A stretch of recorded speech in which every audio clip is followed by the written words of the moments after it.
Welcome back to the AI Ripple Effect podcast, everybody. Today, we are lucky enough to be joined by Paul Tonsager, who is the CEO and founder of Integrated Multimodal Solutions LLC. Paul, welcome to the podcast. Well, thank you for having me. I'm looking forward to the conversation. I think the pleasure is all ours. I think we're going to get some great insights from yourself, no pressure, but we're looking forward to having the conversation. So, Paul, why don't we start by you giving, I know you've got a very interesting backstory, so why don't you give us a little bit about your journey today, the many things you've encountered, what are you guys doing in Integrated Multimodal Solutions, and who your typical customers are? I've been really fortunate in my career. I've been, I've done many different things. As I mentioned earlier, I'm a third generation railroader. So my grandfather started in Elko, Minnesota, and my dad was in it. And then certainly I got into it when I worked for the CN. And that experience allowed me to go to China and open up the office there, also look at how the Chinese were buying and what infrastructure you need to develop in North America to be able to support those customers. A lot of what I'm trying to do is take that more holistic approach to how I view supply chains and technology. I think our businesses, again, I've been very fortunate in my career to be able to do multiple things, short lines, steamship line. And I'm hoping to take that experience to be able to, again, give a holistic look at either transportation, supply chains, macroeconomic. I know we're going to talk about AI, but to take just a little bit more broad approach to some of the problems we're having today with regard to logistics and transportation certainly in North America. Amazing. And you serve any companies in the whole supply chain, from the manufacturers through to the freight forwarders through to the carriers? Is that any player in that space? Yeah, I mean, I think like manufacturers, certainly I know you said about Six Sigma and Lean and things like that. That's not as necessarily as much as my background.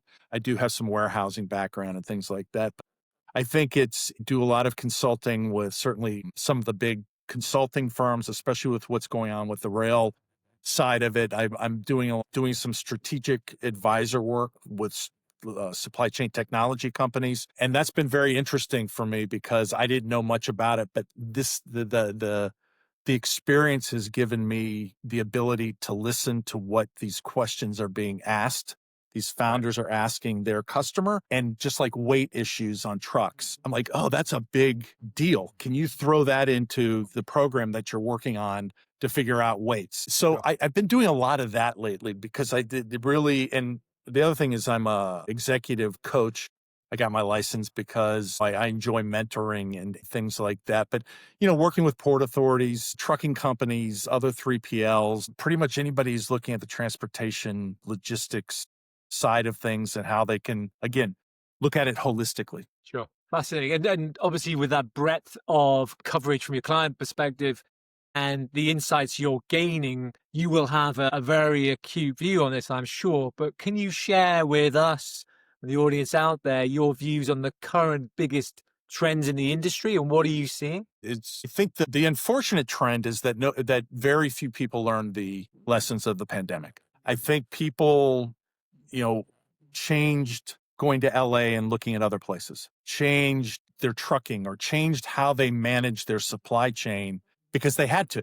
They didn't have a choice. Right. And some of those lessons that were learned were actually really good lessons. Busness. I mean, it was tough.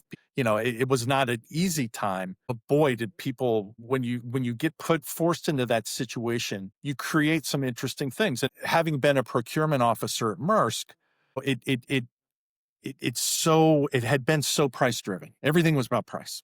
Yeah. And we're back to that. So and I think from a price perspective, and this is one of the things I try and work with people on, is that people think about line haul rate. Like I'm getting $1,000 from LA to Chicago. Well, that guy's going to give me 900, so I'm going to go there. But what are the broader repercussions of that detention and demurrage and all the accessorial charges that could be 30% of your overall bill that because you just decided on that one lever, you've put yourself into a situation where you're spending a lot more. And that is really common because a lot of the times the procurement department or where the budgets are are different. So when you're negotiating, your objective is to negotiate this because somebody else is going to work on this problem. And so I think for me, that's of course tariffs and in the geopolitical situation. But I think that's really one of the lessons learned that people have unlearned, which is unfortunate. Got it. Are you seeing in that push for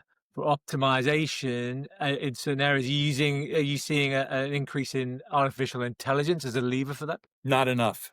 I Right. think if I we were just with somebody, I was just with somebody today, especially on companies that are 100 to $300 million business. If you're a startup, I would never go knock on Merck's door. Sure. You get it, or CSX, but this mid swath that we have in the transportation logistics group, there's a lot in that space. And, if you're in a marginal business, which, I look at anything under 10%, that's a marginal business, especially coming from the railroad business. But what are you going to do? And the future is going to be how you're going to either survive in that margin, make it better, because your competitors are going to be. And certainly there's a lot of talk about what this does to people and that whole bit. Now, I guess you can deploy them, or, if you've got 20% growth next year, you don't need to hire anybody because you'll try and figure out a way with AI. I'm a firm believer that revenue producers will be the last people affected by this. If you're a good salesperson and you're a revenue producer, transportation logistics, certainly in North America, is still a very personal relationship thing from a customer facing perspective. So I think that's, if I'm coaching anybody to go into anything in transportation and logistics, how am I going to be the best revenue producer I can be? And I guess it can support that function, though, Oh, yeah. removing historical manual admin tasks from those key resources who can focus on that revenue drive, right? I must sound like the old guy here, but the big thing in North America there's a merger going to be happening, and it's called truck diversion. How do I move truck to rail? In the past, it was you had these called Reby and Hoovers. They were like statistics books or whatever, but it didn't even give you directionally, but it gave you an address. So you knocked on the door and you said, "Do you have freight?" That's as sophisticated as you got. There was no targeting or any of these things. Today, shoot, you can drill down into what your customer's doing, exact shipping patterns. You should. I mean, if you want to be good at it, you've got to know your customer. And there's so many ways to do that now. And again, AI helps that. You Sure. get an iPad with AI and you can program it on what you want, and information will pop up before you make a call. So I definitely see that as a resource. Sure. And are you seeing any sort of predictive analytics emerging? I guess it's more of a mature adoption of the technology, but are you seeing any of that in the logistics space at all? Analytics? Yeah, sort of analytics and predicting the next move. So saying, this is where Uh, you want to place it. yes, I do. If people will allow it. We're in a business, again, that's a fairly low. This is not the tech space. We're very conservative. It's a business that's been the same way for my grandfather and my dad, and there's some changes, but for the basic part of the business, it hasn't really changed. And is the management, or I've got this thing on CIOs right now, are your tech people that have been raised in SAP and all of these big enterprise type platforms, are they going to allow you to have AI come in where you don't have these big integrations? And do they know enough about it to be the one to go, we really need to do this? Or will they be more job protection, like, shoot, if my job? But I think from an analytics perspective, if you look at, again, it's the clean data and all of that, say everything's clean. If you look at the picture with the Houthis and tariffs and all of that, how do you take all of that past history, weather, all of these things, to make a better decision on what port you should be going to, or where you should put your warehouse? Or it's still a lot of gut. And I think those types of analytics will unleash a lot of opportunities to be much more sophisticated and efficient. Yeah, We'll no, see if we 100%. get there. I mean, other sectors are doing it already on logistics data, right? I mean, the financial services Oh, sector predictability, is key, and they base a lot of their transactional activity on that. So it's got to, I would imagine, filter through to operational application at some point. I would imagine. yeah. I mean, there's a couple of the folks that I work with, and you stitch them together. I think the problem in the early 2015 with these large PL integrators, not going to mention them, but they all know who they are, that they were offering so much and couldn't deliver much. People were burned by that. This concept will allow you to phase up at a low cost for the most part, to be able to get really valuable information. You don't have somebody saying, and you also don't feel stupid because you're generating this. It's easy to find. You don't have to, if anybody came into a room and said, we're bringing SAP in or some of these big Oracle or something, everybody in the room would go, oh, really? There's not one person that would shake their hand and go, yay, this is great for us, because the integration piece of it. So I think this technology now and what it will be in the future, if people use it correctly, will liberate a lot of that. There's some people say that you don't need an IT department anymore, right? I mean, it's just the ability to I am partake in. look, IT department's great if they're not just no, which I think typically they are. I mean, I don't know what security issues this is. Most of the like railroads and they deal with, chemicals and military and all that. So from a security perspective, I'm not sure how all this works. So maybe that will be one of the more upfront aspects of their business, is to make sure what we're bringing in is something that we can use safely and is not going to hurt the business and those types of things. Because I wouldn't have any qualifications to do that. Yeah, sure. And these days your business data is part of your assets, so you want to make sure you protect that and you don't let that one out into the wider world. That's a great perspective. Coming back to integrated multimodal solutions and your journey to where you are today, what have been your key challenges in that journey, and how have you overcome them? So I think a lot of it is curiosity. I mean, when I left my last job, the I've been with these big companies and bureaucracy and there's not, listen, every company I've worked for has been A class, top of the line. But at some point you're like, just basic things, and people go, well, we can't do that because Europe doesn't want, or whatever. That's a problem. And that's not going to move the ball forward. So I made a conscious decision that I wasn't going to go back into that type of atmosphere. And so I got my executive or my coaching license. So I have about 8 people that I coach. I roster 4 I do gratis, 4 I get paid. My wife likes the paid one better. And then, it's certainly, as long as I've been in the business, I have a pretty large network. Hopefully it's people aren't like, oh man, Paul's calling up, that type of thing. But that also allowed me to stay within the industry a bit, to keep myself up. Also to go back, people knew what my background was. So they're like, hey, can you help us here? Can you help us there? Which was great. I didn't want to work full time either. It was like, this was good. Do a lot of, if I read the Wall Street Journal and I see somebody's name and they've talked about something I'm interested in. At my age, I'm not too worried about rejection. So I will send a note and say, hey, I was very interested and this is the reason why.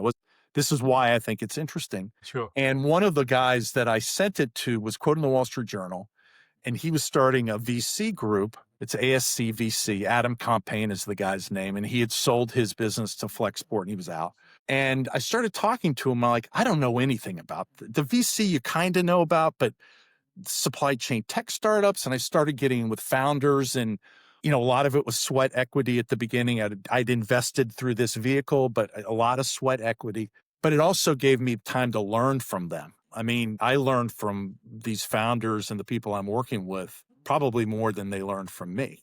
And so their perspective on things is just so different. So it's driven me over the last couple of years, where my vision would be where I can take this experience and use some of the AI groups that I'm working with, again, to look at a more holistic approach. One of the guys I work with, we go over his pitch book, like how he's going to pitch. Yeah. And he's out in San Francisco, and it's been doing this for a lot of years. And it's like anything. I assume people know when I'm talking about the railroad about what I'm talking about. And so I go through his sales pitch, and I'm like, just warning you up front, I'm going to be honest about it.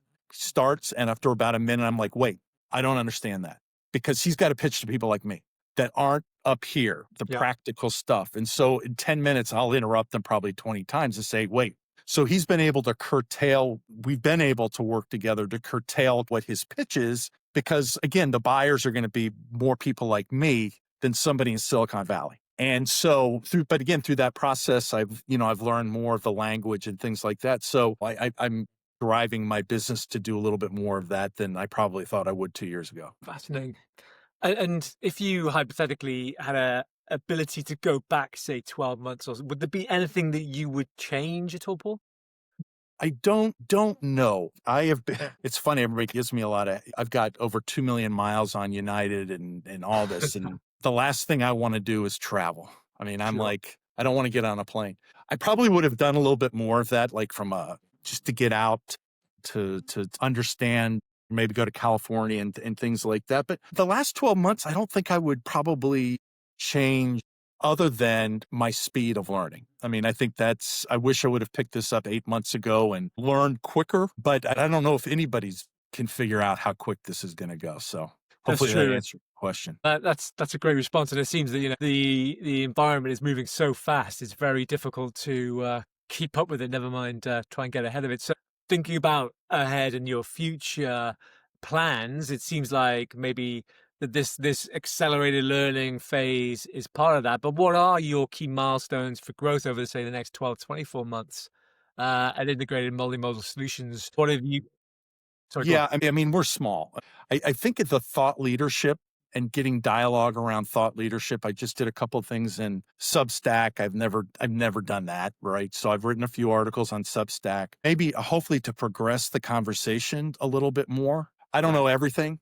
And when I get that's great, but I'd almost rather have like this is not good and these are the reasons why, because that's how you learn. So the milestones are continuing this thought process. I'm a bit tapped out on time. So it's like how you pare back what you historically have done that's security around you, consulting about the rail business, and moving forward to things you really want to do, which is working with these founders in AI, helping the transportation companies, but in a different way. So I think that's bit of the unknown that you need to overcome. But that would be my milestone, is to have less of my business on the consulting side. The 8 people I have from an executive coaching perspective, I'm happy with that. But expand this road I'm going on with AI and founders and learning and things like that. Well, that sounds as though it's a fascinating future ahead of you. So, It's fun. good luck with that endeavor. For those folks out there listening and watching to this podcast, particularly the AI founders, where can they find out more information about you, Paul, and your business, and get to connect with you? Probably the best way is go on LinkedIn, Paul Okay. Tonsager, and message me through there, or it's paul.tonsager at multimodalsolutions.io. And I appreciate people's perspective, or if there's opportunities I can help, would love to do it. Awesome. Sounds fantastic. We'll make sure that we include all those links in the description of the podcast when we put it out there, so everybody out there listening and watching can find out more. Paul, amazing. Thanks for sharing your insights, your background with us, and the work that you're doing at Intermodal. I'm gonna make sure that we get this produced so that people can get access to it as soon as possible. Thank you now, Paul. Thanks to everybody else for watching and Uh, listening. We'll see you in the Thank next you for the episode. opportunity. Speak to you soon. Thanks, Paul.